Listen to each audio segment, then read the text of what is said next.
Bismillahirrahmanirrahim. Assalamualaikum warahmatullahi wabarakatuh.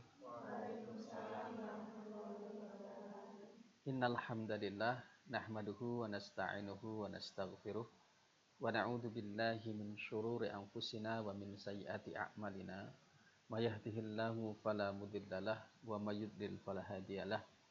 Asyhadu an la ilaha illallah wahdahu la syarikalah wa asyhadu anna Muhammadan 'abduhu wa rasuluhu la nabiyya ba'dah. Allahumma shalli wa sallim wa barik ala sayyidina Muhammadin wa ala alihi wa sahbihi ajma'in amma ba'd.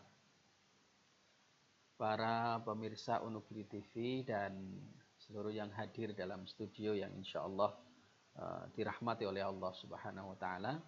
Alhamdulillah pada kesempatan kali ini bisa kita kaji kembali kitab Risalah Al-Mustarsyidin karya Al-Imam Haris bin Asad Al-Muhasibi rahimahullah ta'ala.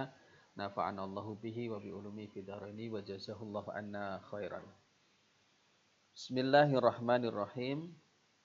Wa'lam dan ketahuilah anna sesungguhnya man siapa nasohaka yang menasihatimu faqad ahabbaka maka sesungguhnya dia mencintaimu atau menyayangimu.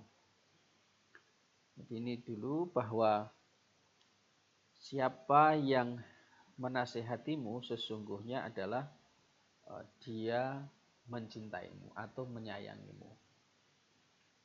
Ini indikator pertama ya.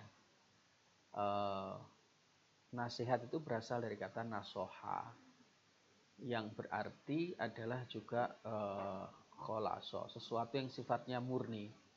Maka istilah taubatan nasuha itu taubat yang murni, bersih. Maka dalam nasihat itu ada unsur ikhlas, ada unsur asidku, ketulusan, juga iradatul khair lil ghair, keinginan baik untuk orang lain. Maka secara umum bahwa orang yang menasihati kita itu adalah sesungguhnya adalah orang yang menyayangi kita, yang mencintai kita. Yang jadi problem adalah sebagaimana Imam Al-Ghazali pernah mengatakan bahwa an-nasihatu sahlatun. Nasihat itu mudah. Wal muskilu, tapi yang jadi problem itu, yang susah itu adalah qabuluha, menerima nasihat itu. Karena kata Imam Ghazali, di rasanya orang yang mengikuti hawa nafsu, nasihat itu rasanya itu pahit sekali. Nah ini menjadi tantangan berat bagi kita. Kan seperti kalau kita ada luka, lalu kemudian dibersihkan kan terasa perih tuh. Sama, makanya ketika orang lain memberitahukan kepada kita terkait dengan sesuatu yang mungkin itu fakta, bahkan untuk kebaikan diri kita. Tapi karena unsur hawa nafsu kita lah yang kemudian menyebabkan kita menolak daripada nasihat itu. Walaupun dalam hati kecil kita menerimanya. Nah ini menjadi problem tersendiri. Coba kalau kita punya teman gitu ya, kita udah tahu nih buruknya kayak apa, atau bahkan mungkin bahasanya bestie gitu. Itu kalau nasihati kita kan nggak pernah kita dengar toh. Orang yang justru dekat dengan kita itu kadang kalau memberikan nasihat itu nggak pernah kita dengar. Ya karena kita menganggap bahwasanya bahkan kita udah melihat bahwasanya banyak sekali kekurangan yang ada pada dirinya. Padahal sesungguhnya justru orang yang menasihati kita itu adalah orang yang mencintai diri kita. Karena menginginkan kebaikan untuk diri kita. Ini saya bacakan syarahnya. Contoh diantaranya adalah wangdur ma'ajmala hadhihin nasihah. Dan lihatlah betapa indahnya nasihat ini. Hadhihin nasihat allati hawwalat al-harama ilal halal. Jadi lihatlah kepada nasihat ini yang telah merubah dari yang haram kepada yang halal, nasihat itu. wal fujura ila ta'ati, dan dosa kepada ketaatan. Falillahi darru qailiha wa fa'iliha, dan kepada Allah lah balasan itu kembali kepada qailiha, orang yang mengatakan, wa fa'iliha, dan orang yang berbuat. Innahu mughniyatus sultanil Malik Syah As-Saljuki. Ini kisah pedendang, penyanyi, artis lah gitu. Artis Sultan, artisnya Sultan Malik Syah As-Saljuki. Malik Syah As-Saljuki itu adalah pada dinasti Saljuk. Dinasti Saljuk itu dinasti yang awal pertamanya berasal dari suku Turki ya. Jadi dinasti Saljuk itu di antara kalau kita pernah mendengar Imam Ghazali ya, yang tadi saya sebut itu, dulu puncak kejayaannya itu kan salah satu puncak kejayaan pengetahuan, salah satunya muncul universitas yang sangat terkenal di Baghdad di Irak, namanya Universitas Nizamiyah. Nah, Universitas Nizamiyah itulah dulu di masa Malik Syah As-Saljuki ini. Namun usia dia nggak panjang ya, usia sekitar 37 sampai 38 tahun saja. Tapi pada masanya dinasti Saljuk ini memang betul-betul kalau wilayah itu sampai perbatasan dengan Tiongkok. Di Turki ujung sampai perbatasan Tiongkok. Jadi meliputi Iran, meliputi Syria, meliputi Baghdad. Jadi ada dinasti Saljuk. Nah, ini salah satunya dikenal dengan orang yang adil sekali dulu adalah seorang sultan bernama Malik Syah As-Saljuki. Al-Maulud, jadi yang lahir sanah 447, wal mutawaffa sanah meninggal tahun 485, rahimahullahu ta'ala. Fa innahu mimma uthira anhu wa udda min uyuni mahasinihi.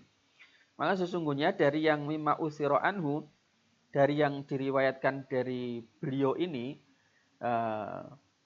diceritakan tentang beliau ini, wa'udda min uyuni mahasini, dan tergolong dari yang unggul dari kebaikan-kebaikannya, yang diingat itu huwa annahu, bahwa dia itu uhdirat lahu mughniyah. Jadi dia menghadirkan seorang penyanyi, wahwa birroy. Roy itu satu daerah di Iran sana dulu. Ya, karena beliau lahir di Isfahan atau Isfahan yang sekarang menjadi wilayah Iran ya.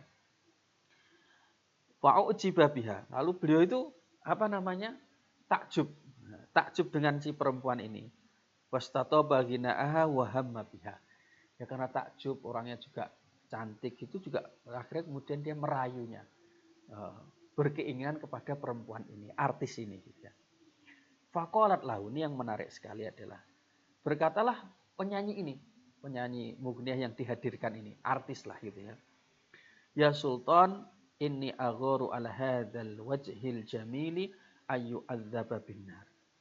Jadi beliau itu mengatakan, yang perempuan ini, ya saya tuh menyayangkan sekali dengan wajah yang tampan ini akan nanti diazab di neraka. Fa innal halala aisar, karena sesungguhnya yang halal itu lebih mudah. Wa bainahu wa bainal haram kalimah, antara yang halal dengan yang haram itu cuma dipisahkan dengan satu kata. Jadi kalau dia menggodanya itu kan di posisi, mohon maaf, kan di posisi haram, karena dia tidak terikat hubungan suami istri. Maka si perempuan ini mengatakan, wong yang halal itu mudah, dia kan hanya terikat oleh satu kata, terpisah oleh satu kata saja. Artinya begini, faqala sodakti, maka kemudian Sultan mengatakan, kamu benar. Wastad al-qadi fazawwajaha minhu. Jadi lalu dia memanggil seorang qadi, seorang kalau istilah sini ya kayak penghulu, tapi dia itu hakim. Lalu dinikahinya dengan secara resmi. Menjadi seorang suami istri. Kalau menjadi suami istri kan halal. Nah, ini dipisahkan dengan kalimat saja kan. Orang menikah itu kan cuma dipisahkan angkah tuka wazawaj tuka kan gitu toh. Aku nikahkan kamu kan dengan penghulu kan sudah selesai. Sah gitu ya sudah. Selesai dah. Cuma dipisahkan dengan kata itu. Maka dia itu subhanallah memahami, oh ya betul apa yang kamu katakan, sodakti, apa yang kamu katakan betul. Akhirnya dipanggil seorang qadhi, menikahlah dengan seorang penyanyi ini, artis ini. Nah ini coba sekarang ini kan berat sekali kan, bisa sampai seperti ini. Ini seorang artis, kalau bahasanya kalau istilahnya artis terkenal lah gitu. Di zaman yang seperti sekarang ini, ada orang di sisi posisi tinggi sekali penguasa dinasihati oleh seorang apa bahasanya artis yang diundangnya, lalu kemudian mengatakan kamu benar, itu kalau bukan orang baik nggak mungkin. Jadi beliau mau menerima nasihat itu luar biasa. Dan perempuan ini meskipun seorang penyanyi memberikan nasihatnya juga luar biasa. Yang halal itu mudah. Wong cuma apa namanya bedanya cuma di kata kok. Jadi kan kalau misalkan menikah itu kan nanti kan hanya dihalalkan dengan kata-kata atau istilahnya. Walaupun tanggung jawabnya besar. Makanya mohon maaf gitu ya. Kalau ada yang apa namanya bilang laki-laki kepada perempuannya gitu ya, mengatakan seluruh hidupku hanya untuk dirimu gitu ya. Terus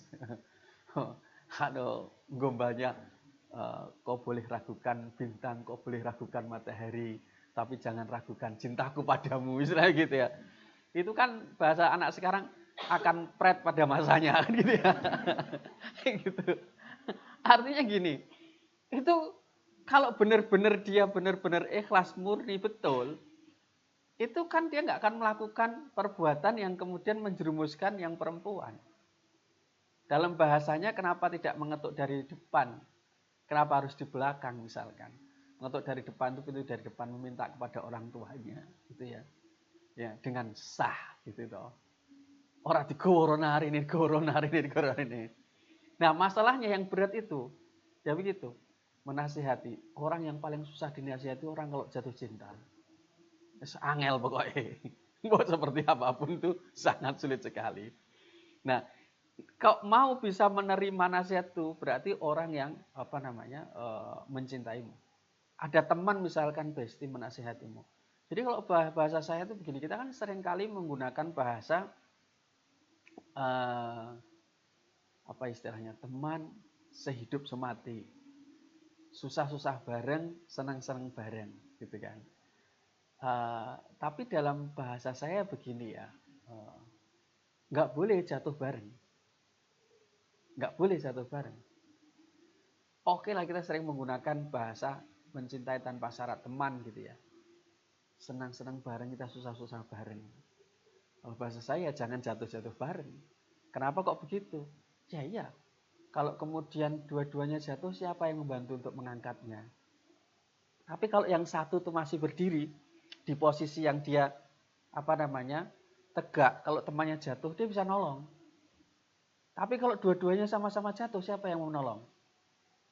Maka ini contoh sederhana sebenarnya, bahwa orang yang tulus itu adalah justru orang yang tidak selalu mengatakan iya. Tapi orang yang tulus itu mau menyampaikan apa yang bisa membahayakan kepada orang yang dicintainya. Makanya nasihat itu selalu muncul dari seorang ibu itu dengan ketulusan. Apapun itu. Ada satu kisah cukup menarik sekali ya, diceritakan bahwa ini ada di negara Arab ya. Orang kaya itu kalau sudah selesai ujian nih Mas, SMA begitu kan, pergi liburan lah. Pergi liburan keluar negeri. Nah, ibunya cuma bilang begini. Jadi diizinkan, tapi tolong ya jangan lakukan maksiat. Ya namanya anak gitu aja. Padahal sesungguhnya mereka ini memang pergi jauh itu memang mau melampiaskan kemaksiatan.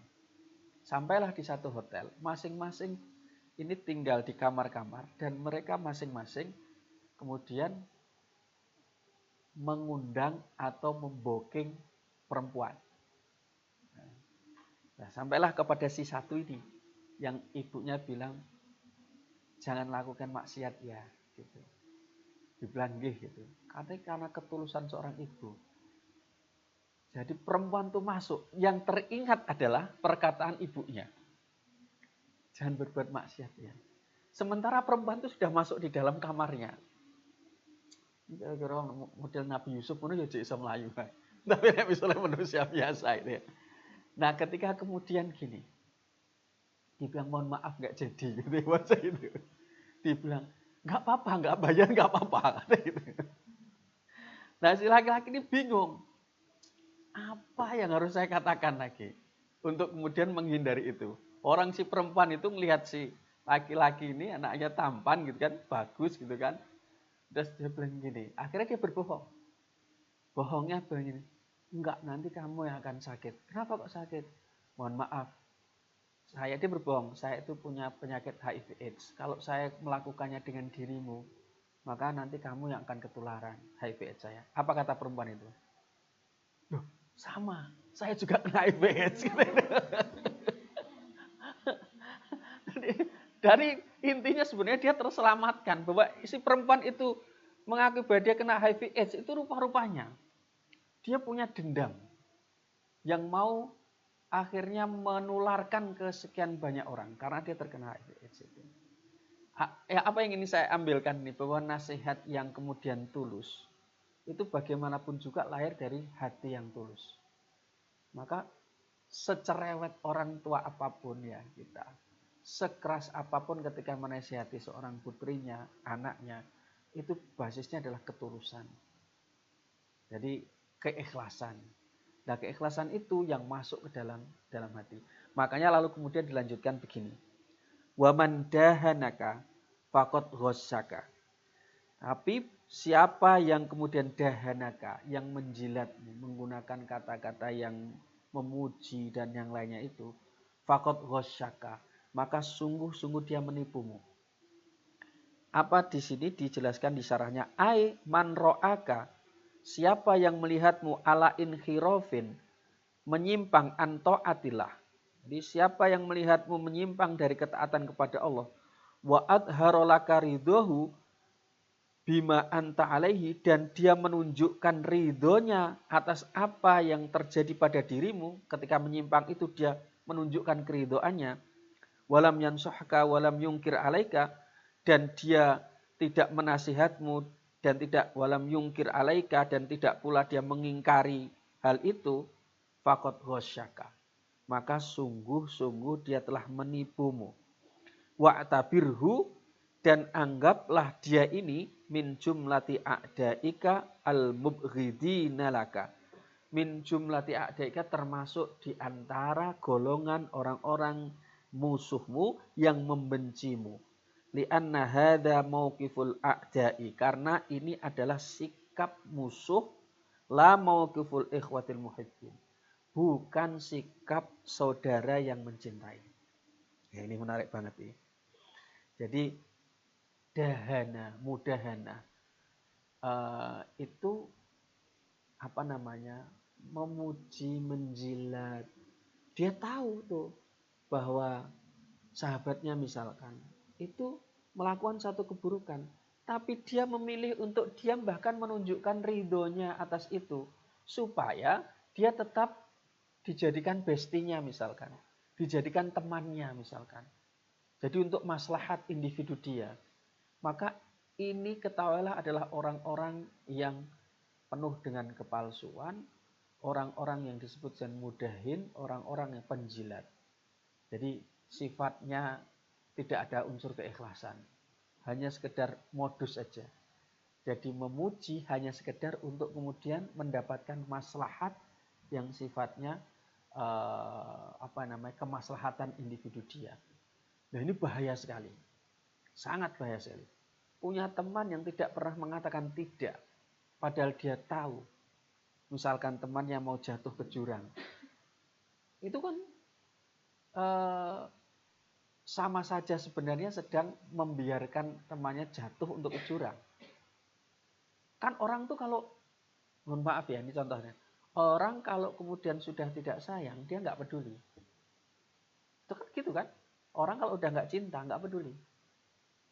Bahan gue pengen ngelakoni apa, terserah kamu melakukan apa saja, aku nggak peduli. Kan gitu toh biasanya. Kalau orang udah nggak peduli itu sudah nggak mau tahu, udah acuh, cuek. Maka sebenarnya orang yang mau peduli itu, apalagi menasehati, itu indikator justru dia adalah orang yang sayang, orang yang kemudian mencintai. Tapi ketika dia tidak peduli, sesungguhnya dia itu kalau dalam bahasa sini itu adalah musuhmu gitu. Musuhmu.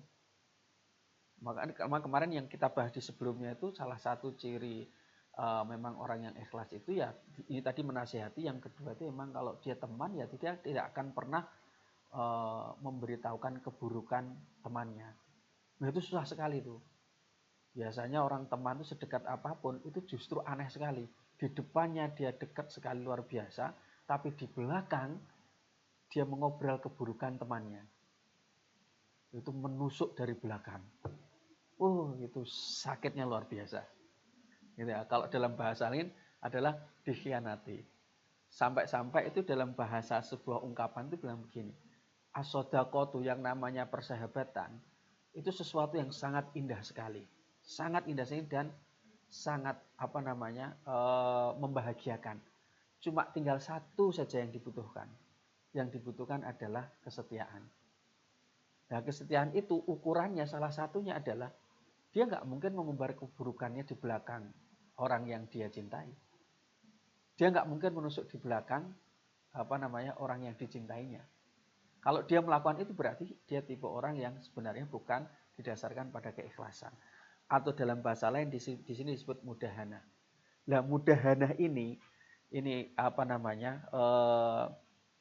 ini mirip dengan karakter negatif itu kan ada istilah dalam istilahnya 3 karakter yang buruk gitu ya. Jadi 3 karakter buruk itu narsistik, psikopat, satunya itu ini mudahana. Kalau dikaitkan dengan Machiavelli. Machiavelli itu seorang tokoh filsuf dari Italia. Machiavellian itu berarti orang-orang pengikut Machiavelli. Jadi kalau orang-orang Machiavellians ini dia itu sifatnya pragmatis. Jadi moral itu sangat fleksibel. Ini dulu diambilkan dari teori dia ya, bahwa untuk mempertahankan sebuah kekuasaan dalam politik itu menghalalkan segala cara apapun itu walaupun dengan taktik yang sangat licik sekali. Nah, diantaranya adalah dengan model-model yang dengan model-model yang sifatnya menjilat. Nah, bahasanya menjilat. Itu Machiavellians, tipe-tipe orang begitu. Jadi ada 3, kalau disebut itu ada istilahnya itu 3 kepribadian negatif. 3 kepribadian negatif itu dari narsisme. Kita tahu ya, narsis itu lebih membanggakan dirinya, melebih-lebihkan dibandingkan orang lain. Ada istilah narcissistic personality disorder, itu penyakit ya. Kalau merasa dirinya lebih dibandingkan yang lainnya. Jadi termasuk kalau terlalu ekstrim nanti bahaya. Kalau ya kadang-kadang biasa ingin kemudian mendapatkan validitas orang lain itu kan ya sebenarnya hal yang umum. Tapi lama-lama kalau itu dilakukan ya kena juga penyakit narsistik. Jadi kalau misalkan upload status gitu ya, terus kemudian harus ada orang yang like gitu. Nanti kalau nggak ada orang yang like terus bilang ini, kok nggak ada orang yang like ya, terus sedih gitu jadi. Makanya jenengan cek dulu itu di YouTube itu semua kan ada jempol ke bawah gitu kan. Terus setelah itu kan dihilangkan. Karena ternyata itu berdampak sekali. Nah, orang itu dalam konsep Islam itu ya ini kalau dalam tasawuf itu nggak begitu. Apakah orang nggak boleh memuji? Boleh. Tapi niatkan memuji itu karena Allah. Jadi bukan karena keuntungan yang sifatnya individual. Bukan karena keuntungan individual. Kalau keuntungan individual, duniawi, itu berarti ada unsur menjilatnya. Maka disebut sebagai mudahana. Kalau dalam bahasa lain disebut sebagai modus. Maka di sini nanti akan muncul tipe-tipe orang-orang yang mudahin. Jadi dengan mudahana tadi itu menjilat itu tipe yang sangat pragmatis. Pragmatis itu ya hanya untuk kepentingan individu dia. Makanya gini, kalau panjenengan lihat beberapa kata-kata para ulama itu ya. Ulama itu kalau ngasih, maka cirinya bagaimana untuk mendapatkan misalkan ketulusan, keikhlasan. Misal dari sahabat lah. Sahabat dengan sahabatnya, paling sederhana. Itu adalah al-wukuf bijani bika fis-sarra wa dharra. Dia akan berada di sampingmu baik ketika di posisi senang maupun susah. Kalau di posisi senang, orang akan mendapatkan banyak teman. Tapi ketika posisi terpuruk, tidak semua orang mau menemaninya. Kalau kemudian ini masih menemani di posisi senang dan susah, itu berarti ciri dari ketulusan. Yang kedua katanya adalah tasji' fit tatawur. Jadi tasji' itu memberikan motivasi untuk terus kemudian berkembang. Enggak kemudian down kan. Saya ingat betul saya punya teman yang kemudian alhamdulillah menjadi seorang penulis novel yang besar. Banyak juga novelnya diangkat di layar lebar. Ya. Masih ingat betul itu. Waktu datang ke saya waktu zaman dulu, ini bagus nggak Ki? Tulisan dia itu. Bagus, luar biasa gini tulisanmu. Ini novel tuh. Waktu masih dia berproses tuh. Dia bilang apa? Kok katanya si Anu Fulan tuh kok punya aku jelek sekali. Enggak lah, ini bagus sekali kok ini. Dan siapa yang mengira kalau kemudian menjadi seorang penulis nasional dan banyak sekali bestsellernya. Dia waktu pulang ke arah Babat, Hamongan mampir ke tempatnya Bojonegoro membawakan novel banyak sekali. Jadi apa susahnya kita kemudian memberikan motivasi? Kalau kurang sampaikan yang kurang. Kalau kita punya kapasitas untuk menilai. Jadi daripada kita kemudian menjatuhkan sehingga kemudian tidak memiliki semangat, lebih baik kan memotivasi. Maka sahabat yang terbaik adalah sahabat yang memotivasi. Itu ketulusannya begitu. Tidak kemudian justru bahasanya menjatuhkan. Dia punya cita-cita misalkan, punya cita-cita tinggi sekali. Lalu kemudian dengan bahasa yang seakan-akan realistis aja. Kita ini kan siapa? Enggak mungkin kita akan mendapatkan cita-cita seperti itu. Ini contoh-contoh yang sifatnya sangat negatif sekali. Nah, yang kemudian berikutnya kata ulama adalah dia adamu istighlalil alaqah. Jadi tidak kemudian mengeksploitasi ya, hubungan itu untuk kepentingan dari individunya dia. Jadi dia berhubungan dengan kita atau misalnya dengan punya hubungan teman baik itu hubungannya didasarkan pada hubungan yang sifatnya hanya untuk kemanfaatan dia aja. Kalau sudah selesai. Nah, itu akan terlihat sekali. Terlihat sekali ketika kembali kepada yang awal, ketika jenengan di posisi terpuruk, ketika susah, lalu kemudian dia menghilang. Tapi ketika kemudian senang, dia kemudian mendekat. Nah, ini gambarannya. Maka dalam bahasa di sini ini saya bacakan ya. Saya bacakan lagi. Kalau tadi itu waman dahanaka faqad wasyaka, siapa yang menjilatmu maka sesungguhnya dia telah menipumu. Ini sudah saya gambarkan tadi ya. Waman lam yakbal nasihataka, dan siapa yang tidak menerima nasihatmu falaisa bi akhin laka, maka sesungguhnya dia bukan saudaramu, bukan temanmu ya. Qala Umar bin Khattab radhiyallahu anhu, berkata Umar bin Khattab radhiyallahu anhu, la khaira, tidak ada baiknya fi qaumin, di dalam satu kaum, laisu binasihin, mereka kok tidak orang-orang yang memberi nasihat. Wala khaira, tidak ada baiknya pula fi qaumin, di dalam satu kaum, la yuhibbunan nasihin, orang yang tidak mencintai orang-orang pemberi nasihat.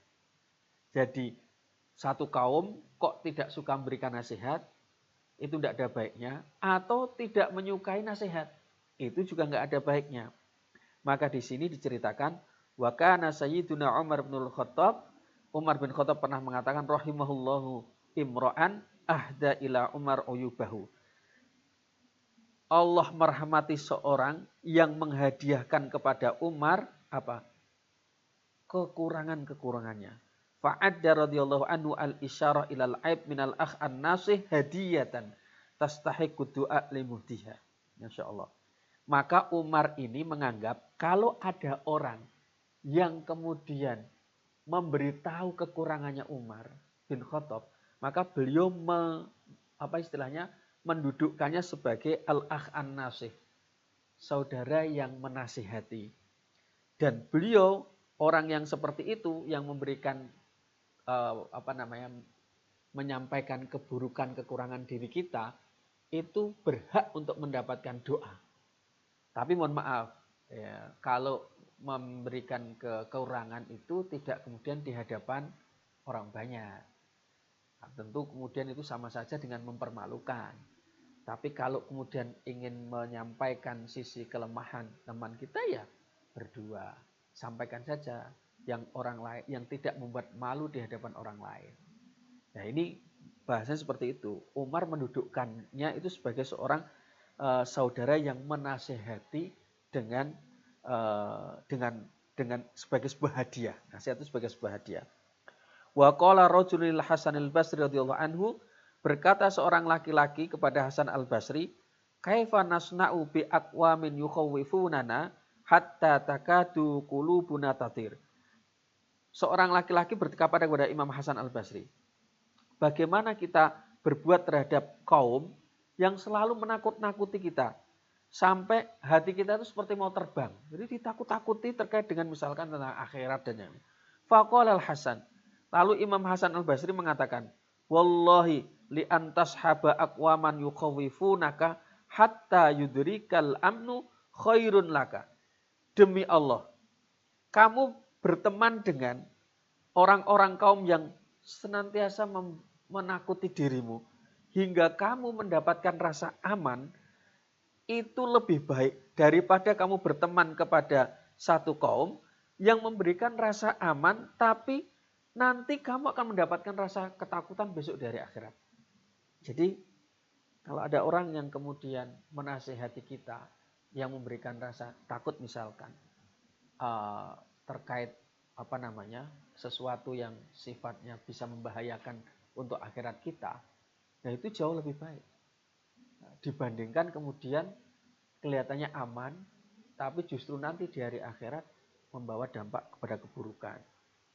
Oke, saya lanjutkan satu lagi di sini.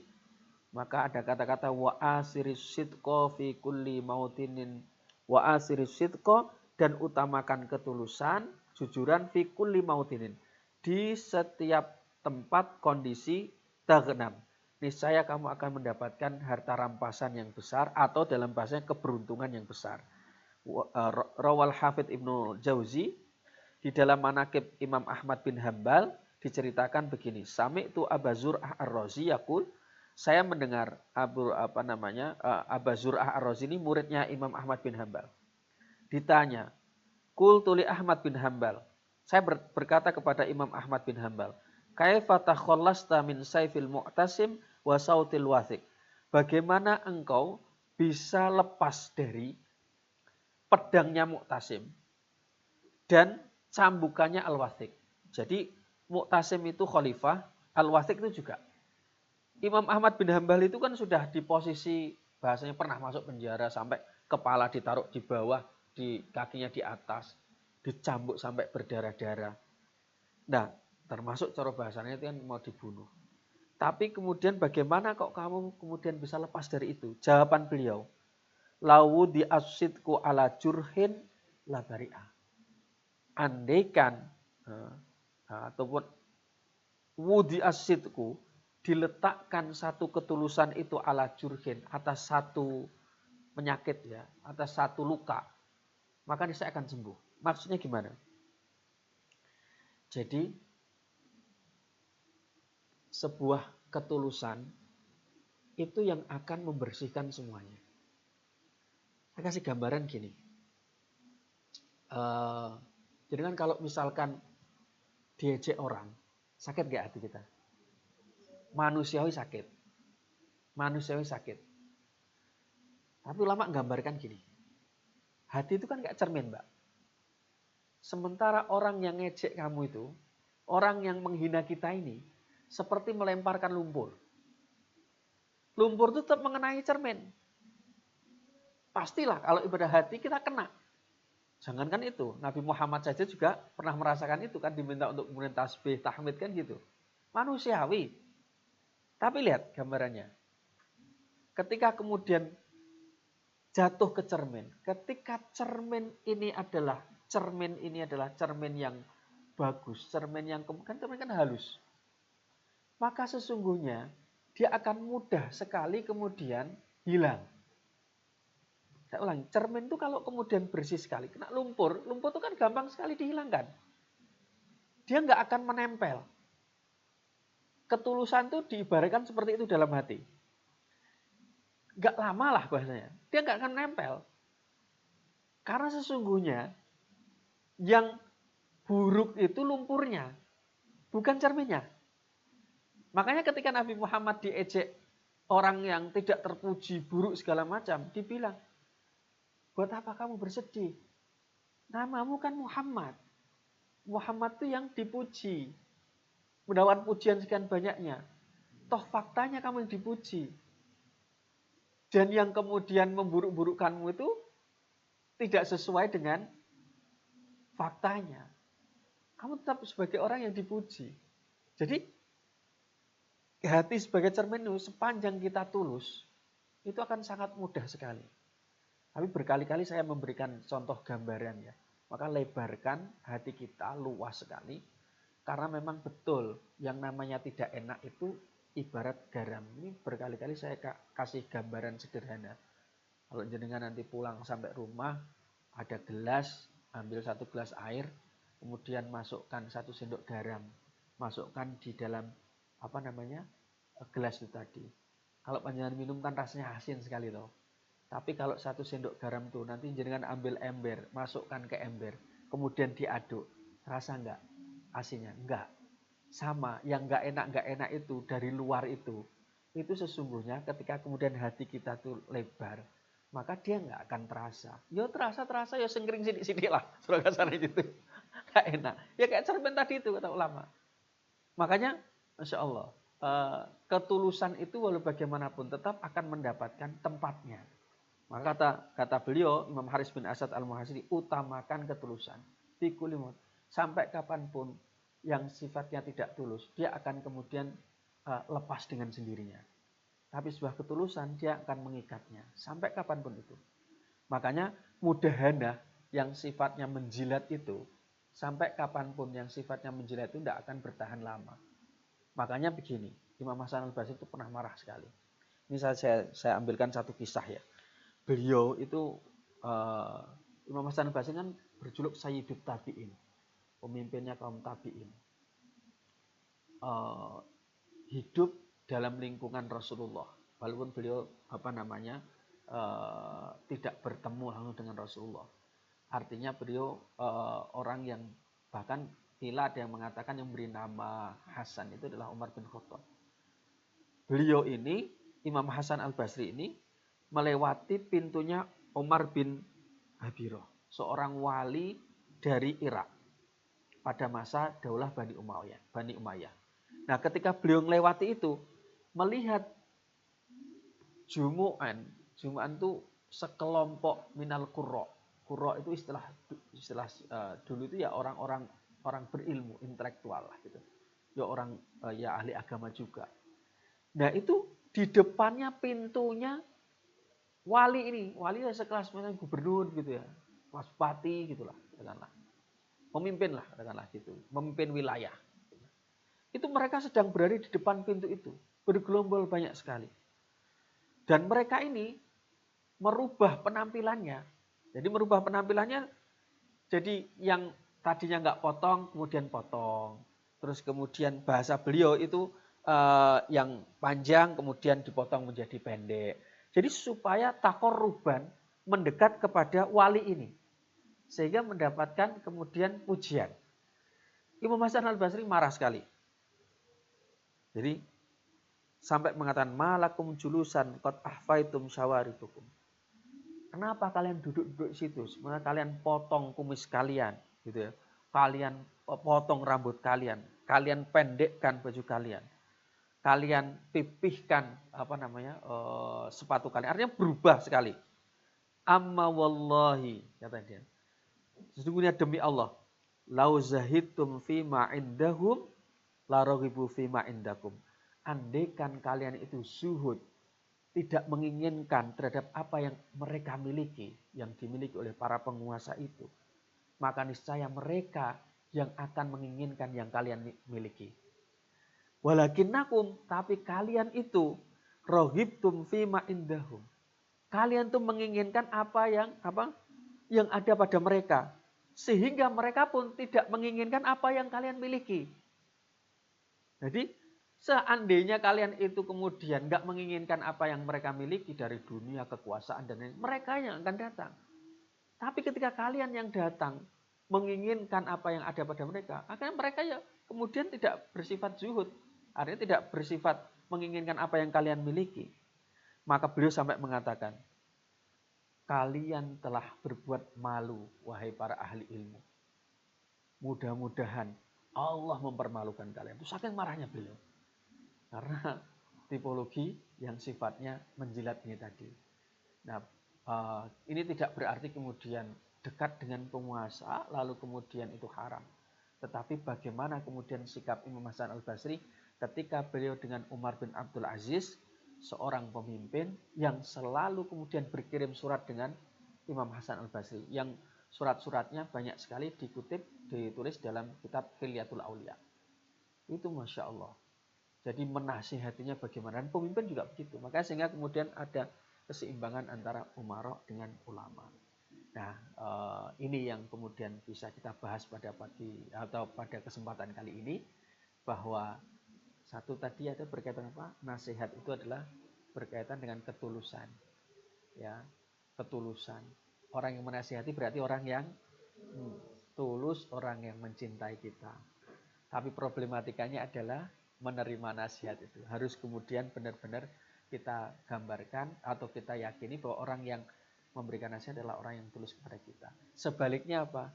Orang yang suka memuji-muji, yang kemudian berlebihan, tapi ternyata di dalamnya punya kepentingan individu, namanya mudahana.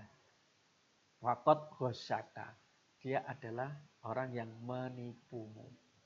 Maka jangan lupa asiris sidqo, utamakan ketulusan di setiap apapun juga, persahabatan,